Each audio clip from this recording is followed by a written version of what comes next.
예수님이 떠나실 시간이 임박했습니다. 누가복음 지금 이제 종반전에 시닫고 있잖아요. 예수님이 이제 고난 받으시고 십자가에 달리신 다음에 또 죽으시고 부활하시고 그리고 40일 동안 계시다가 이제 올라가시잖아요. 그럼 예수님이 이제 하늘로 가시면 그 예수님이 하셨던 일은 누가 합니까? 제자들이 하는 거죠, 제자들. 그 제자들이 예수님이 떠나시고 해야 되는데 그 제자들이 예수님이 하는 일을 대신하는 것을 잘 기록해둔 책이 성경책이 뭐라 그랬죠? 사도행전이라 그랬죠. 사도행전. 사도행전에 보면 제자들이 예수님이 했던 일을 행하거든요. 근데 지금 이 시점에서 생각해 봤을 때에는 지금 제자들이 이제 예수님이 떠나실 때가 임박했는데 예수님이 하신 일을 대신하기에는 제자들이 너무 형편없어 보인다는 거예요.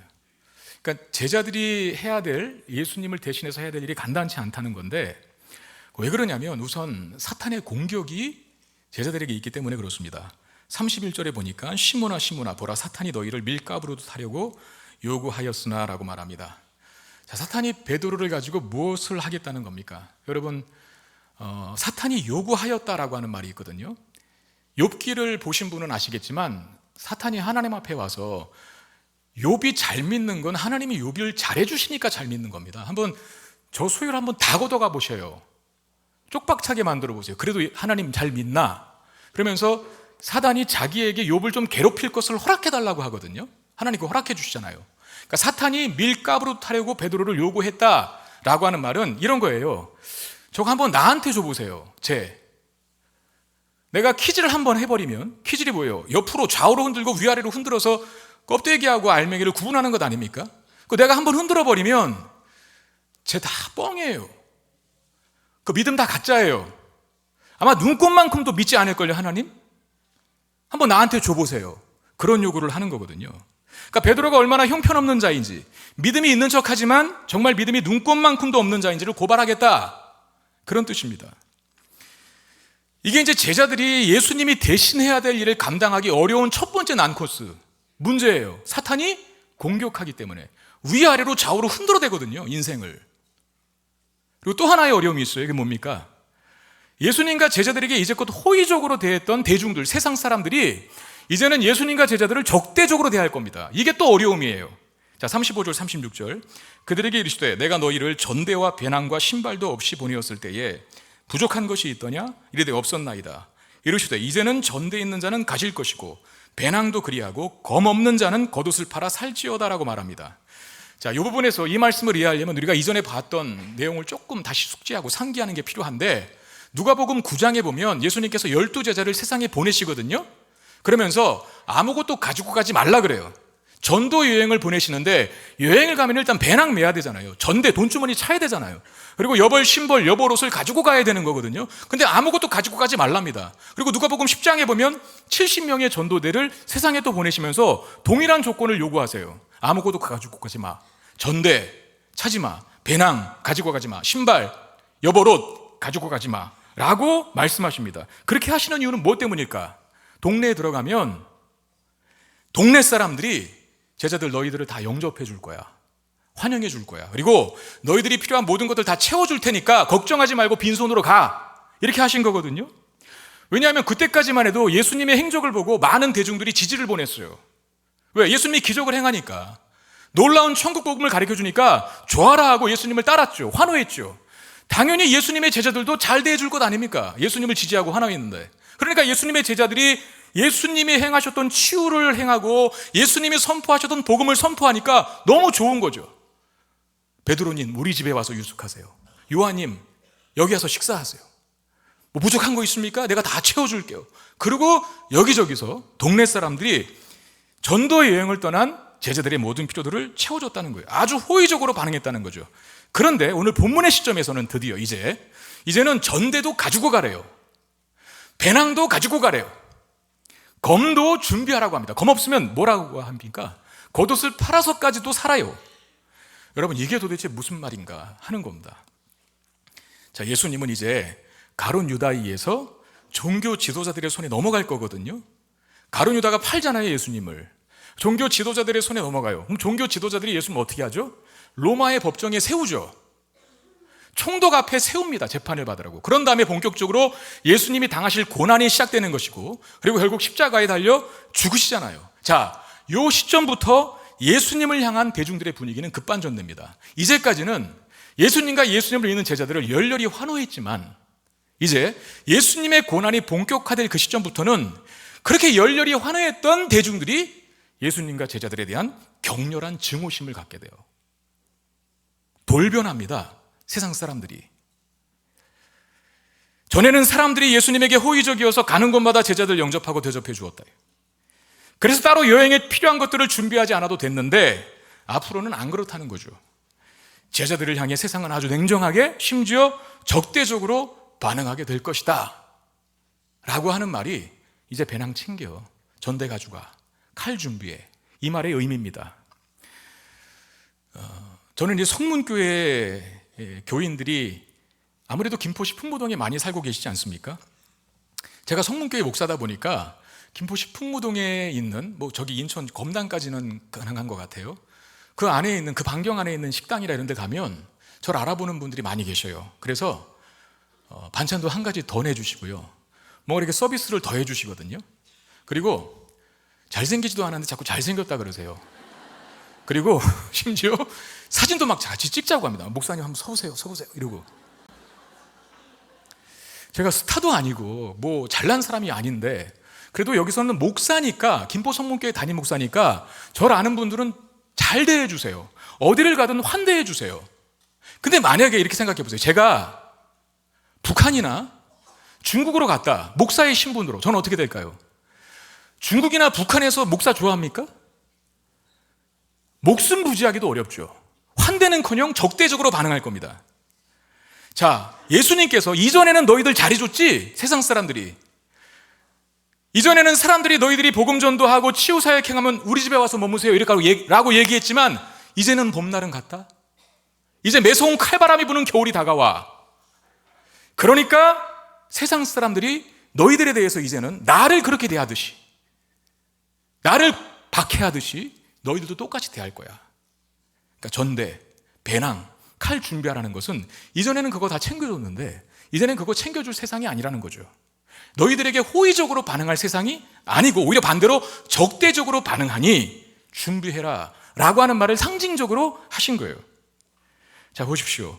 예수님이 당하실 고난이 본격적으로 시작되게 되면 제자들은 사탄의 공격과 그리고 대중들의 적대적인 반응으로 인해서 어려움에 처할 것이 분명합니다.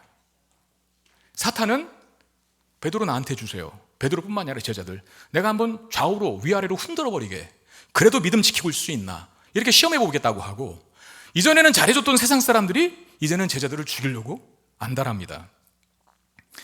저는 여기서 그런 생각을 해봐요.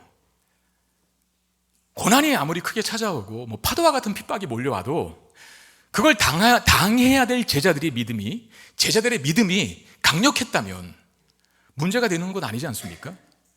그러니까 제가 목회를 이제 해보면 그런 게 느껴져요. 이제 교구 목사님이나 전사님들이 이제 신방 보고를 하게 되면 어느 집사님이 지금 이런 큰 어려움에 직면했답니다라고 하는 보고 내용을 듣거든요. 근데 어느 분에게 있어서는 별로 걱정이 안 돼. 그분이 고난에 처해서도, 그분이 어려움에 직면해서도 별로 걱정이 안 되고 사실상 기대가 되는 분들이 있습니다. 저 집사님이, 저 권사님이, 저 장로님이 저 고난을 통해서 또 어떻게 축복의 통로로 바꿀까, 저 고난을 축복의 기회로 바꿀까라고 하는 어려운 기대감이 생기는 분들이 있거든요.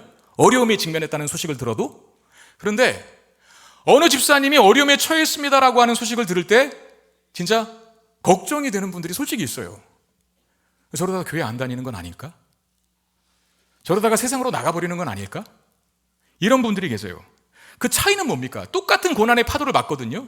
근데 강력한 믿음을 가지고 있으면 그 고난을 축복의 통로로, 축복의 기회가 되게 만들죠. 그런데 믿음이 약해 빠져버리면 그 고난과 핍박과 시련 때문에 뛰쳐나가는 거죠. 한도 끝도 없이 땅바닥으로 꺼져버리는 거죠. 저는 여러분들에게 부탁드리고 싶습니다. 강력한 믿음을 가져서 엄청난 파도처럼 높은 고난과 핍박이라 하더라도 축복의 기회로 바꿀 수 있는 성도님들 되시기를 주의 이름으로 축원드립니다. 근데 오늘 본문에서 등장하는 제자들의 모습은 어떨 것 같아요? 예수님이 분명히 말씀하셨죠. 사탄의 공격이 있고 세상은 이제 너희들을 적대적으로 대할 거다.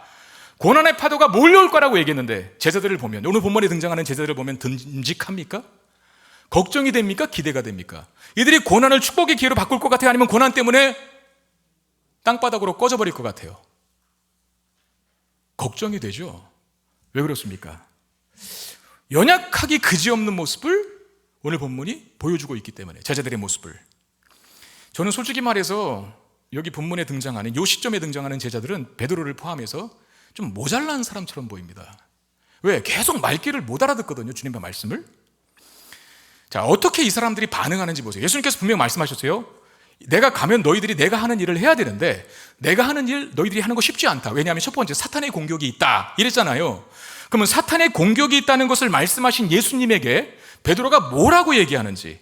자, 33절. 그가 말하되 주여 내가 주와 함께 오게도 죽는 데에도 가기를 각오하였나이다 그랬어요. 자, 베드로의 이 말을 조금 리얼하게 재구성해 보면 이렇습니다. 주님, 저를 뭘로 보고 그러세요? 저 절대 안 흔들립니다. 사탄 10마리가, 사탄이 10마리가 있는지 모르겠는데요, 위아래로 흔든다 하더라도 전 절대 안 흔들릴 겁니다. 아니, 잘 됐어요. 한번 덤벼보라 그러세요. 제가 얼마나 강력한 믿음을 가진 자인지 보여줄 기회로 삼겠습니다 라고 큰 소리 쳤어요. 누구 앞에서? 예수님 앞에서. 누가? 베드로가 호언장담을 했다는 거예요. 그 베드로의 말에 예수님이 이렇게 대답하십니다. 34절. 이르시되 베드로야 내가 네게 말하노니 오늘 닭 울기 전에 네가 3번 나를 모른다고 부인하리라 하시니라. 베드로가 어떻게 말했다고요? 사탄 할아버지가 와도 난 절대 안 흔들립니다. 내가 주님을 부인하다니요, 넌 절대 그런 일 없습니다. 내 믿음 얼마나 강력한지 보여드릴 기회로 삼겠습니다 라고 장담했던 베드로에게 네가 오늘 3번 나를 부인할 것이다. 요 34절에서 제일 충격적인 단어 하나가 등장하는데 그게 뭐냐면 오늘이라는 단어입니다. 오늘. 자, 베드로가 결심한 게 몇 시간 못 가서 못 지켜줘요. 저는 깨달았어요. 작심삼일이 대단한 일이구나. 자기가 결심한 일을 3일 동안 고수한다는 건 대단한 일입니다. 베드로는 몇 시간도 자기의 결심을 지키지 못해요. 하루가 아니라 오늘 네가 나를 부인하리라 그랬거든요. 그러면 베드로가 왜 이런 경솔한 발언을 했을까? 뭐 사탄 할아버지가 와도 난 절대 안 흔들립니다 라고, 주님 가시는 길은 감옥에도 내가 죽는 데라도 따라가겠습니다, 그런 발언을 한 이유가 뭘까? 진심이 아닐까? 진심인 건 분명합니다. 그런 마음이 있었을 거예요. 뭐가 문제인가? 베드로는 그렇게 생각했죠. 예수님 절대 잡혀갈 일 없다. 예수님 절대 고난받을 일 없다. 예수님 절대 죽지 않을 것이다 라고 하는 생각 때문에, 예수님이 죽을 거라고, 예수님이 고난받을 거라고 믿지 않았다는 거죠. 여러분, 예수님께서 지금 이 말씀을 하시는 시점에서 제자들 사이에 어떤 논쟁이 벌어졌었습니까? 우리 지난주 본문에서 뭐 하고 있었어요? 제자들이 예수님이 유월절 만찬을 진행하시면서 이 잔은 내 피다, 이 떡은 내 몸이다 라고 하면서 이거 기념하라라고 예수님의 죽으심을, 그 십자가 피 흘리심에 대한 이야기를 하고 있음에도 불구하고 무슨 논쟁했죠? 누가 크냐? 야, 예수님 올라가면, 왕 되면 내가 서열 1이야, 너가 서열 2위, 뭐 영의정, 좌의정, 우의정 누가 할까? 그 논쟁, 그 다툼하고 있었지 않았습니까? 정말 제자들이 예수님의 고난과 십자가에 대한 진지한 이해와 예수님의 그 말씀을 진지하게 정말 받아들였다면 여기서 서열 논쟁, 서열 다툼 이런 거 못합니다. 근데 그걸 하고 있었어요. 무슨 생각 때문에? 예수님이 고난 안 당할 거라고 믿었죠. 예수님이 십자가에 죽는 생각은 전혀 못했기 때문에 베드로는 호언장담, 사탄이 흔들어도 난 절대 안 흔들립니다. 내가 오게도 십자가 죽는데도 따라가겠습니다라고 말할 수 있는 거예요. 이게 베드로를 비롯한 제자들의 영적 수준이죠. 예수님의 마음을 모르고 있고요. 그리고 영의정, 좌의정, 우의정 하면서 세상 영광 얻을 생각에만 골몰하고 있습니다. 지도자로서, 12제자를 이끌어가는 지도자로서 예수님의 마음은 얼마나 힘들까 하는 생각이 들거든요. 왜? 거의 3년에 가르쳤어요. 그리고 3년 동안에 가르쳤는데 안 따라와요. 무슨 말을 해도 이해를 못해요, 이 사람들이. 저는 동역자들을 위해서 기도하거든요. 평신도들 안에서 교회를 함께 세우는 건강한 동역자들이 많이 세워지기를 원하고, 그리고 목회자들 안에서 교회를 건강하게 세워가는 그런 신실한 동역자들이 많이 세워지기를 기도하고 있습니다. 매일 새벽마다. 저와 같은 마음을 가지고 사역에 임해줄 것을, 제 마음을 공감해주고 이해해주고 헤아려주는 그런 동역자들과 함께 교회를 세우고 싶어요. 만약에 그런 동역자들이 제게 붙여진다면 앞에서 끌고 갈 때 큰 힘이 될 겁니다. 같은 마인드로, 같은 비전으로, 같은 목적을 향해 나간다면 리더하는 입장에서 얼마나 큰 힘이 되겠습니까? 동역자들이 이렇게 서포트 해주면. 그런데 오히려 반대로 너무 저와 생각이 다르고 뭐가 중요한지도 모르고 전혀 담임 목사의 마음을 조금 더 헤아리지도 않으려고 하고 심지어는 제멋대로고 심지어는 월급만 받으면 끝이다. 이러면 같이 안 하고 싶죠. 왜? 제가 먼저 죽을걸요? 속 터져서.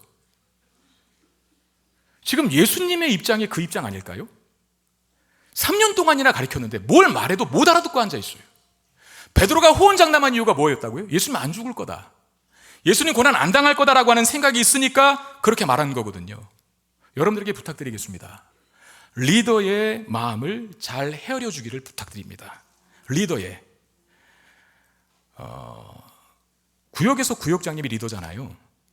구역장님의 말을 잘 따라 주셔야 돼요. 전도회에서는 전도회장님이 리더잖아요. 그 전도회장님의 말을 좀 잘 따라줄 수 있어야 돼요. 위원장님의 말씀, 그리고 각 부서에서 역할하는 교육자들의 그런 이끌음을 잘 순종하고 따라가는 것들이 필요합니다. 그래야 힘이 되거든요.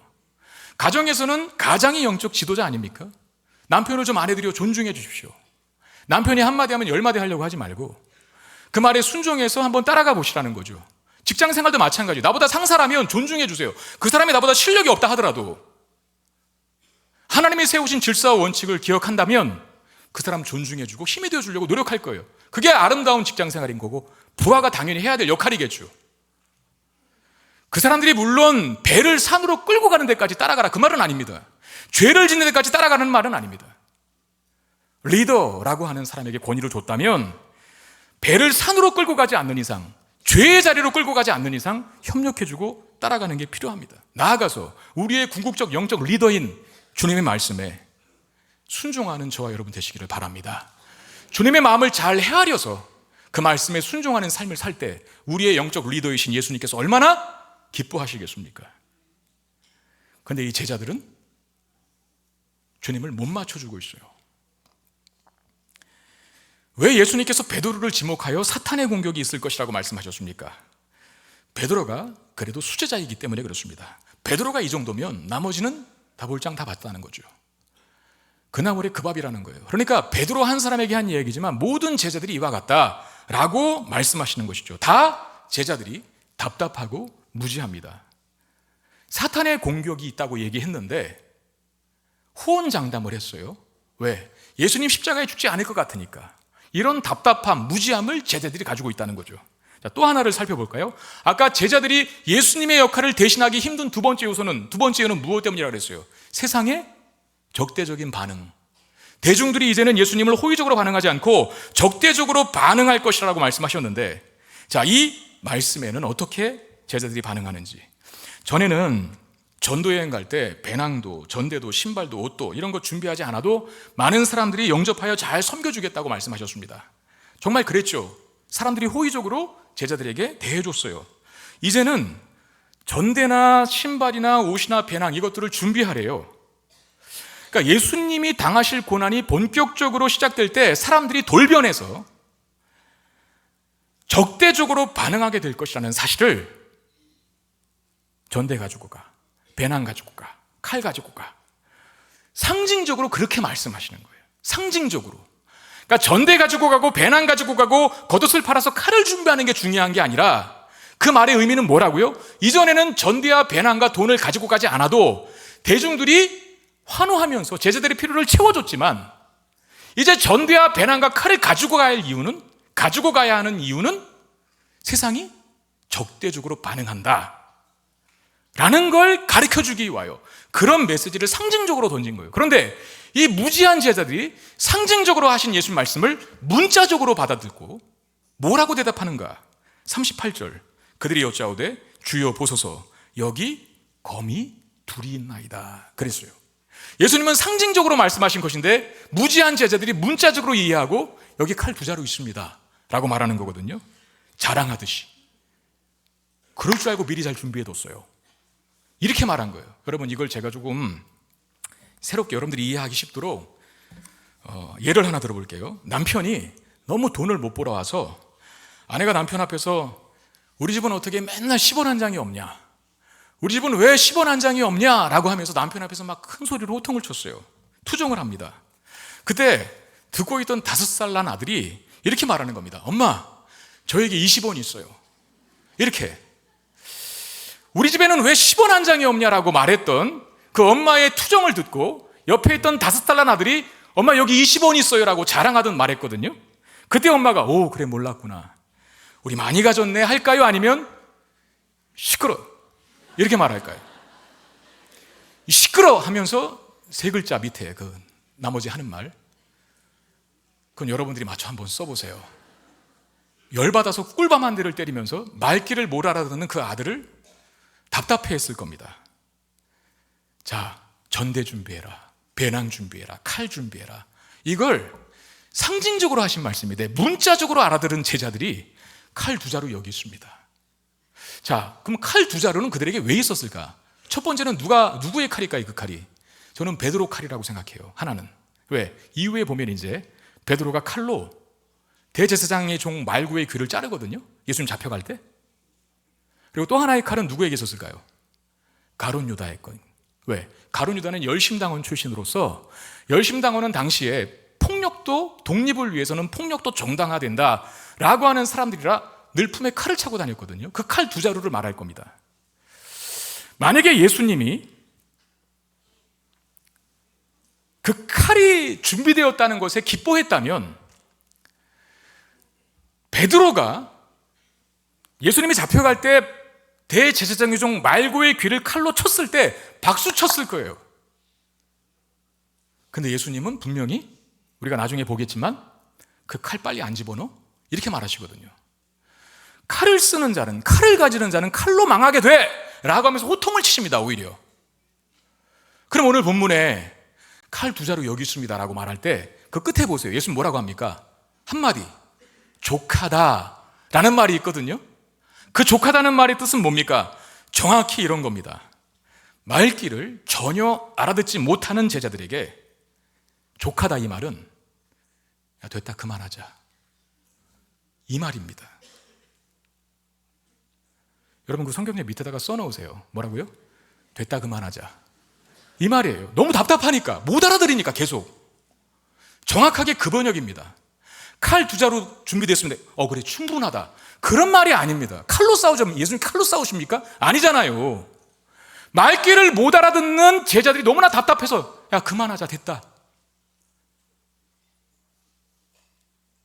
여러분 정말 한국교회에 저같이 설교하는 목회자는 없을 거예요. 여러분 축복받은 사람이 좀 아시기를 바랍니다. 무슨 뜻이라고요? 그 써 넣으셨어요? 됐다 그만하자 이 말이거든요. 자 정리해 보십시다. 예수님께서 이제 떠나시고 제자들이 예수님이 하셨던 일을 대신해야 되는데 현실이 녹록지를 않습니다. 왜? 첫 번째 우리는 뭐라고요? 사탄이 밀가부로도 탄다. 요 사탄의 공격이 있고 두 번째는 뭐라고요? 전에는 호의적이었던 사람들이 이제는 돌변해서 적대적으로 반응하는 이런 어려움들이 있습니다. 자, 그렇게 어려움이 있어도 제자들이 강력한 믿음을 가지고 있고 정신 차리고 있고 깨어있다면 주님의 말씀을 잘 알아듣다면 걱정 안 됐을 거예요. 왜? 이길 테니까 믿음으로 말씀으로 이길 테니까. 그런데 지금 제자들의 반응하는 모습을 보면 신뢰가 갑니까? 되게 어리석게 반응하잖아요.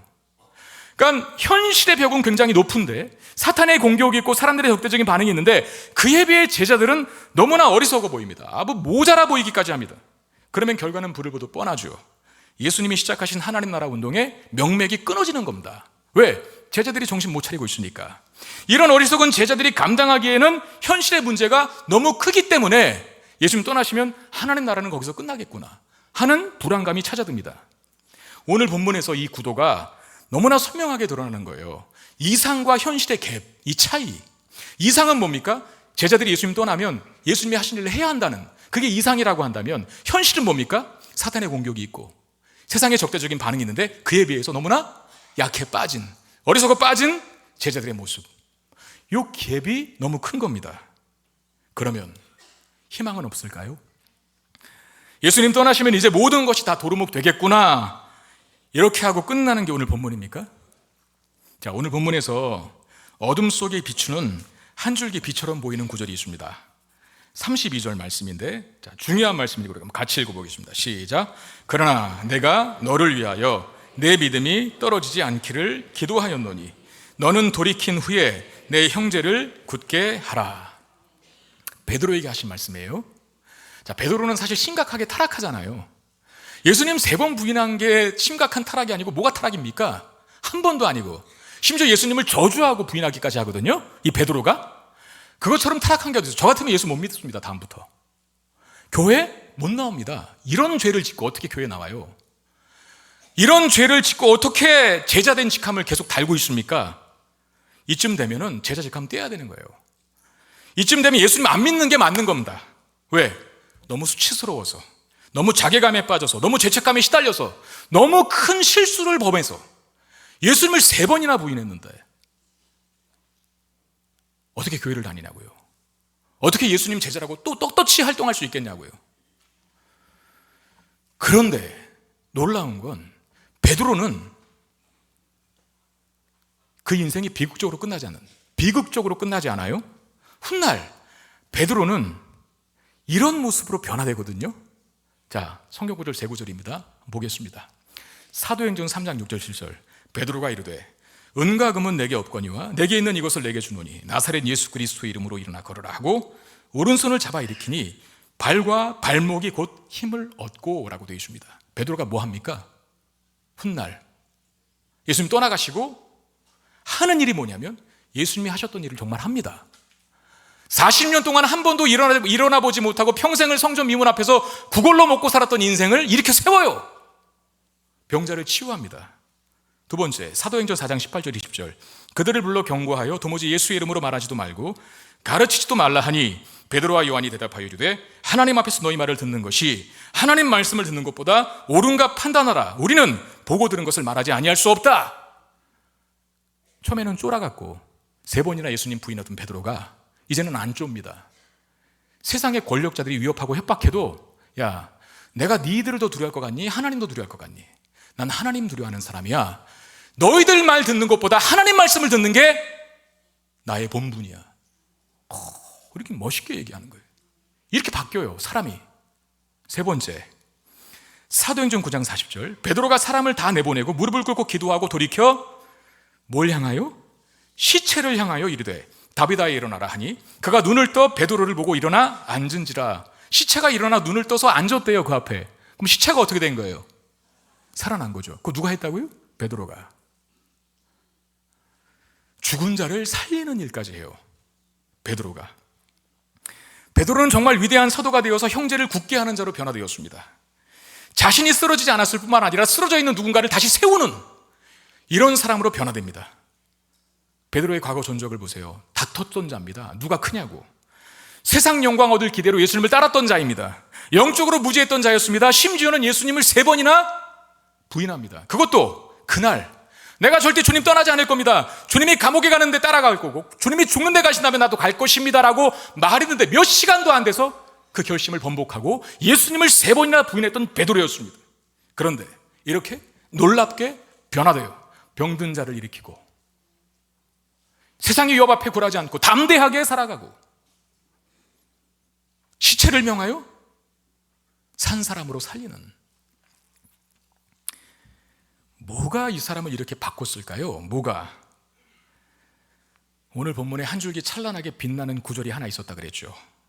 내가 너를 위하여 내 믿음이 떨어지지 않기를 기도하였노니. 이것 때문에 그렇습니다.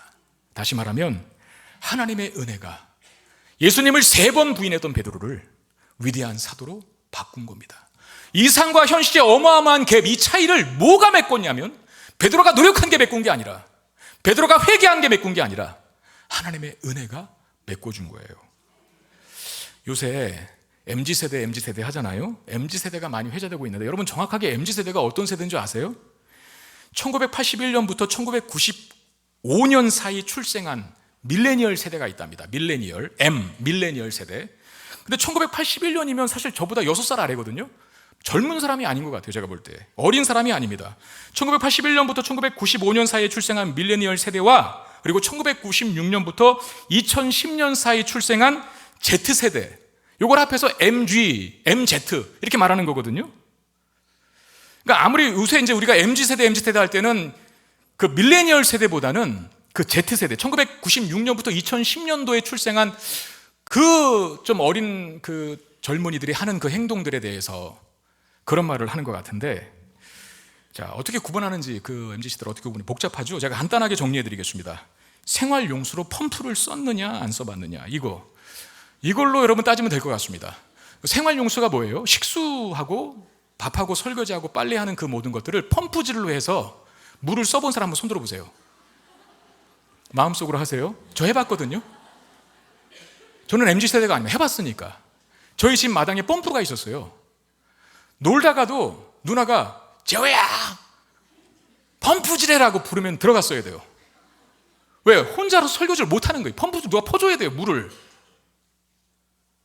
펌프질을 해본 사람은 MZ세대가 아닙니다. 근데 펌프질을 못 해본 사람은, 내가 사는 평생에 펌프가 우리 집에 있어 본 적은 없는데요, 그게 바로 MZ세대입니다. 걔가. 이제 그렇게 구분하세요. 아셨죠? 무슨 1909 이거 따지지 말고 펌프질을 해봤냐 못 해봤냐 이걸로. 자, 이 MZ세대의 특징이 이렇다고 하는데, 개인주의 성향이 강하답니다. 그리고 사생활을 아주 중요하게 여긴답니다. 그리고 세 번째, 자유분방한 생활을 선호한답니다. 자, MZ세대의 이런 특징들이 나쁜 건 아니죠, 사실. 개인주의 선호하고 사생활 중시하고 자유분방하게 살아가는 삶이 왜 나쁩니까? 그런데 여러분들 각자도 한번 적용해 보세요. 목회자가 가져야 할 성품과는 조금 거리가 멉니다. 목회자는 개인주의를 지향하는 게 아니라 공동체를 지향해야 하죠. 목회자는 사생활보다도 교회를 위한 일, 그리고 성도를 위한 일을 더 중요하게 생각해야 합니다.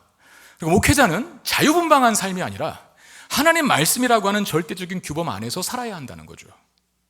그러니까 MZ세대의 성향이 목회자로서는 적합하지 않아요.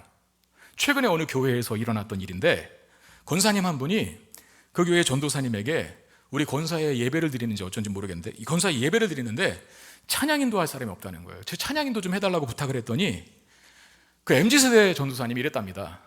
퇴근 시간이라서 못하겠다고. 지금 퇴근해야 된다고. 그리고 집으로 가버리더래요. 이 이야기가 MZ세대 목회자의 특징을 보여주는 사례라고 아주 유명해졌습니다. 이게 다 알아요. 싫어합니다. 싫어. MZ세대의 목회자가 이렇다는 거죠. 퇴근 시간 되면 그냥 가는 거예요. 제가 볼 때도 제 때와는 조금 많이 다릅니다. 지금 젊은 목사님들이, 또 젊은 교육자들이. 목회자들 안에서는 세대 차이가 제가 볼 때 짧으면 5년, 길면 10년이면 굉장히 많이 차이가 나거든요. 5년, 10년이 별로 텀이 안 긴 것 같은데도 불구하고 가끔씩 목회자라면 이런 걸 당연하게 생각해야 되는 것 아닌가 하는 것들이 안 맞을 때가 있어요. 5년 차이밖에 안 나는데, 10년 차이밖에 안 나는데도. 근데 그것을 깨고 벗어버리는 상황을 자주 경험하거든요. 이해를 하려고 해도 이해가 잘 안 되는 부분이 있다는 거죠. 그럼 제가 어떤 마음이 들까요? 걱정되죠. 야, 앞으로 한국교회 큰일 났다. 저분들이 이제 계속 다음 세대 목회자의 세계를 이어받아야 되는데 저런 정신과 저런 마인드로 어떻게 교회를 이끌어갈까라고 생각될 때가 있다는 거예요.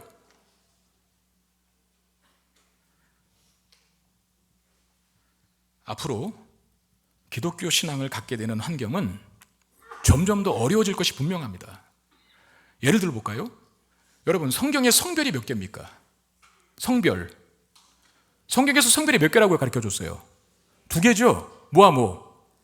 남자와 여자입니다. 그런데 작년 9월부터 미국의 캘리포니아 주에서는 성별이 130개랍니다. 미친 NOM이죠, NOM. 성별이 어떻게 130개나 되죠? 이게 세상이 지금 그렇게 돌아가고 있어요. 결혼과 가정에 대한 생각이 자꾸 변화됩니다. 지금 청년들 중에 3명 중 1명만 결혼을 긍정적으로 생각한답니다. 자녀를 갖는 것도 결혼한 사람 중에 필수가 아니라고 생각하는 사람들이 절반이 넘는답니다. 우린 결혼하면 자녀 낳는 걸 당연하게 생각하는데 그렇지 않다는 거죠. 국가에 대한 생각도 변화됩니다. 여러분, 지난번에 아시안컵 축구 경기가 열렸죠. 우리가 나라가 좀 죽순 경기.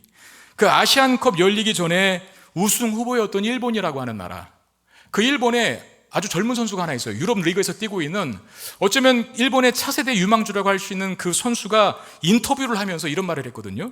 왜 아시안컵을 이 시기에 하는지 모르겠다. 이 시기에 그러니까 유럽 리그가 같이 진행되는 시기에 아시안컵이 열려서 리그마다 다 차출을 해왔다는 거죠. 차출을. 그러면서 이렇게 덧붙였대요. 나에게 월급을 주는 것은 나라가 아니다. 내가 속한 구단이 나에게 월급 주지. 이렇게 말해서 파문이 일어났었어요. 그 친구가 제대로 안 뛰는 것 같아요. 보니까 사실. 옛날에는 나라를 위해서라면, 국가를 위해서라면 자기의 유익 이런 거 물불을 안 가렸잖아요. 지금 세대는 안 그렇다는 거죠. 이게 말하는 게 뭡니까? 점점 절대적인 기준, 절대적인 규범, 절대적인 원칙, 법칙들이 자꾸 허물어진다는 거예요. 사실 성경은 변치 않는 절대적인 규범이거든요. 근데 이제는 이걸 고리타분하게 여기는 시대가 계속해서 돌입한다는 거죠. 성경에 분명히 남자와 여자 2명 성별을 규정했는데 130개의 성별을 만들다니요. 결혼, 자녀, 축복입니다. 내가 속한 나라? 중요하게 여겨야 돼요. 우리는 금요기도 때마다 그래서 나라와 민족을 위해서 제일 먼저 기도해요. 지금 아이들은 안 그렇대요. 절대적인 규범이 허물어지니 기독교 신앙을 갖고 살기가 어려운 환경을 점점 접하게 된다는 거예요. 자, 보세요. 상황은 신앙 갖고 살기 점점 어려워지는데 그에 비해 우리의 믿음을 보면 그렇게 강하지를 못합니다. 상황이 어려워져도 믿음이 강하면 안심하거든요. 유혹이 있고 핍박이 있고 시련이 있어도 그 사람 믿음이 좋으면, 교회가 강력하면 걱정을 안 하는데, 저도 제 자신이 걱정되고, 물론 저보다 10년 선배가 저를 볼 때는 저도 똑같겠죠. 야, 그 정도로 목해서 무슨 이렇게 혀를 ጭጭ 차겠죠. 제가 5년 10년 후배 목사님 볼 때도 그렇거든요.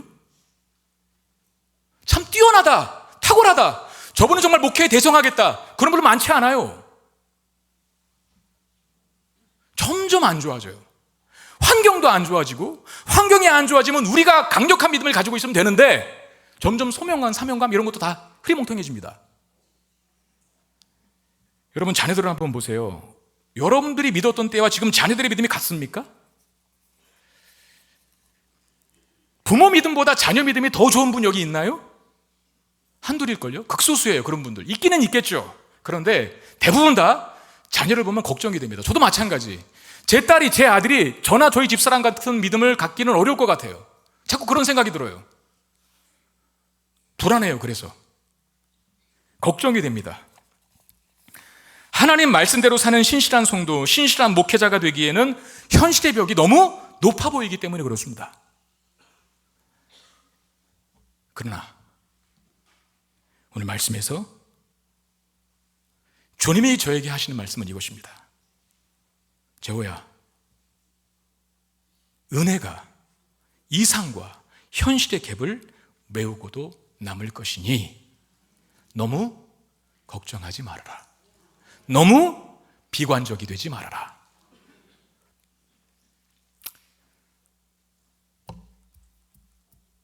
정말 그렇네요. 예수님을 3번이나 부인한 베드로를 위대한 사도로 바꾸신 주님. 이상과 현실의 갭이 너무나 컸던 베드로인데 무엇이 그걸 메웠을까?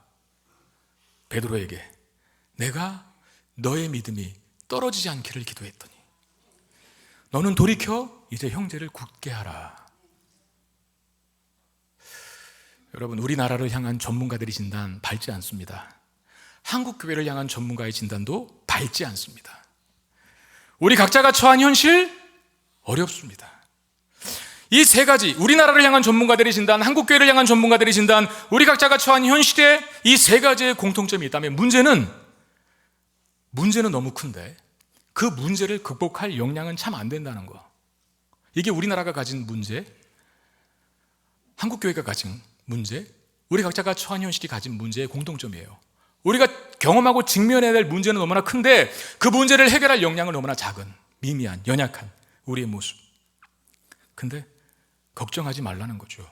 오히려 어쩌면 이 구도가 정상이랍니다. 왜? 그래야 은혜가 할 일이 있기 때문에.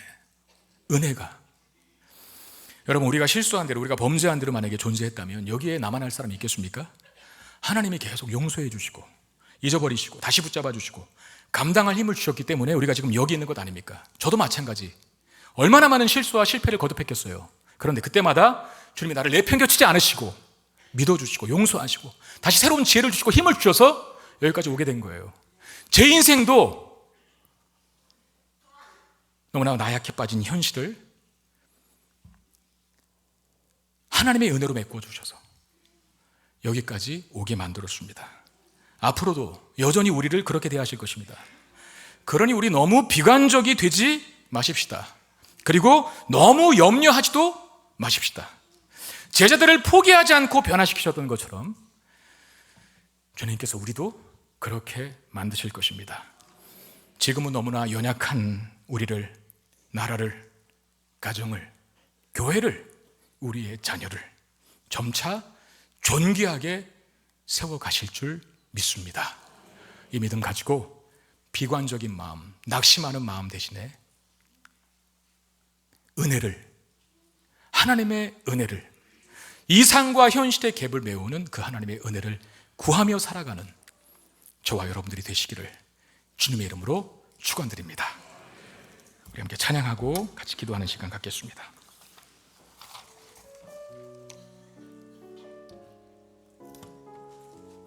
나의 연약함을 주님의 붙잡아 주시는 손으로 극복하게 하여 주옵소서라고 하는 마음으로 찬송하겠습니다. 믿음과 삶을 살아내는 실력이 너무나 다른 내 모습을 볼 때에 이 모습도 주가 사랑하실까 자신 없는 내 모습 그저 주님 앞에 있네. 나 같은 자도 사랑하여 주시고 한 번도 나를 떠나지 않으셨네.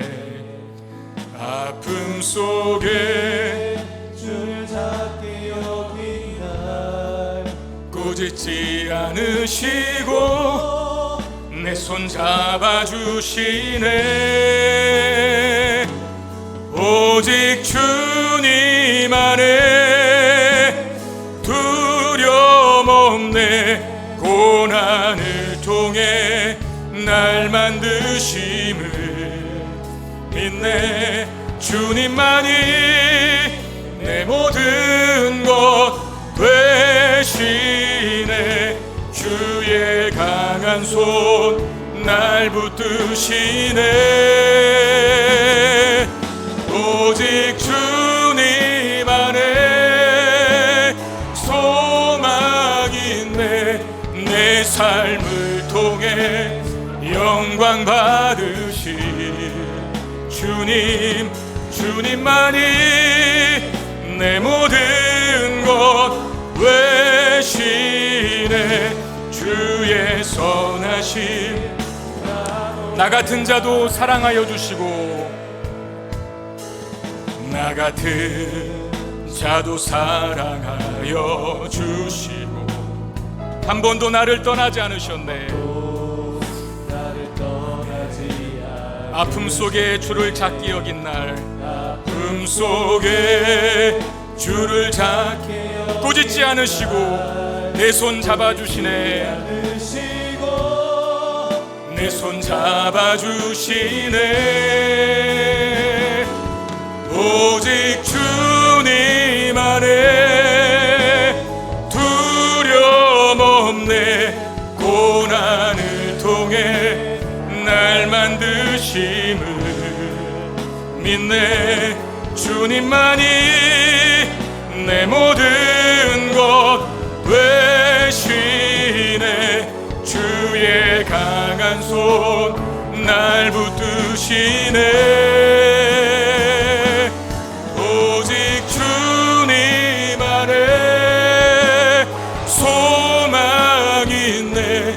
내 삶을 통해 영광 받으실 주님, 주님만이 내 모든 것 되시네. 주의 선하심 나누 기도합시다. 나라가 걱정되는데 걱정만 하고 있지 말고 예수님을 3번씩이나 부인한 베드로를 위대한 사도가 되게 하셨던 그 은혜, 안진뱅이를 고치고 세상의 위협 앞에 두려워 떨지 않고 심지어 죽은 자를 살리는 베드로의 능력이 아닙니다. 하나님의 은혜가, 예수님께서 그의 믿음이 떨어지지 않기를 기도했기 때문에 그가 돌이켜 자기 스스로를 세울 뿐만 아니라 남을 세우는 자로 역할할 수 있게 된 겁니다. 하나님, 저에게 그 믿음 주시옵소서. 비록 이 삶과 현실의 갭이 너무나 커도 이 나라를 향한 하나님의 은혜, 이 땅의 교회를 향한 하나님의 은혜가 부어진다면, 우리의 자녀들을 향한, 나를 향한, 우리 교회를 향한 하나님의 은혜가 부어진다면 베드로의 변화, 우리도 일어나게 될 줄로 믿습니다. 은혜가 이 삶과 현실의 갭을 메꿀 수 있는 복 달라고 우리 같이 기도하는 시간 갖겠습니다. 기도하겠습니다. 아버지 하나님, 귀한 주님의 날에 하나님 앞에 예배드리게 하옵소서. 예배 속에 귀한 말씀 주셔서 감사합니다. 나라를 보면 많이 걱정됩니다. 한국 교회를 보면 많이 걱정이 됩니다. 우리 교회를 봐도 걱정이 되고 우리의 자녀들의 믿음이 나와 같은 믿음일까 염려가 됩니다. 주님, 이 삶과 현실의 힘을 우리 스스로 메울 자신이 없고 능력이 없사오니 베드로는 예수님을 3번이나 부인한 베드로를 위대한 사도로 바꾸신 주님이여, 은혜로 우리를 함께하여 주시고 우리를 위해서도 그 믿음이 떨어지지 않기를 위하여 간구하여 주시사 우리가 죄악에서 돌이키게 하여 주시고 이제 우리 자신을 세울 뿐만 아니라 새로운 있는 우리를 세우는 하나님의 사람으로 쓰임받을 수 있도록 은혜를 베풀어 주시옵소서. 그 믿음과 함께 되기를 소망하며 역사해 주시옵소서.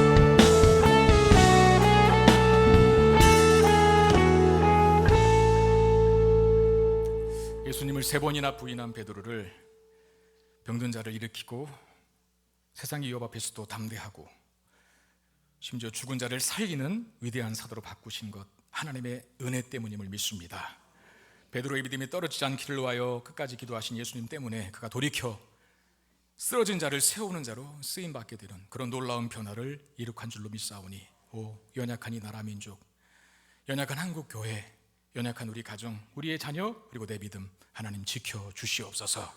현실과 상황은 믿음을 갖고 살기가 점점 더 어려워지는 시기에 접어들지만 우리를 향한 하나님의 은혜가 있기에 걱정하지 않겠습니다. 비관적으로 살지 않겠습니다. 하나님이 하실 일들을 소망하고 기대하며 이 땅을 사는 우리 모두가 되게 해 주시옵소서. 귀한 예물을 하나님 앞에 올려드립니다. 주님 받으시고 드린 손길 위에 하늘의 신령한 복을 허락해 주시옵소서. 우리 주 예수 그리스도 이름으로 간절히 축복하며 기도드리옵나이다. 아멘.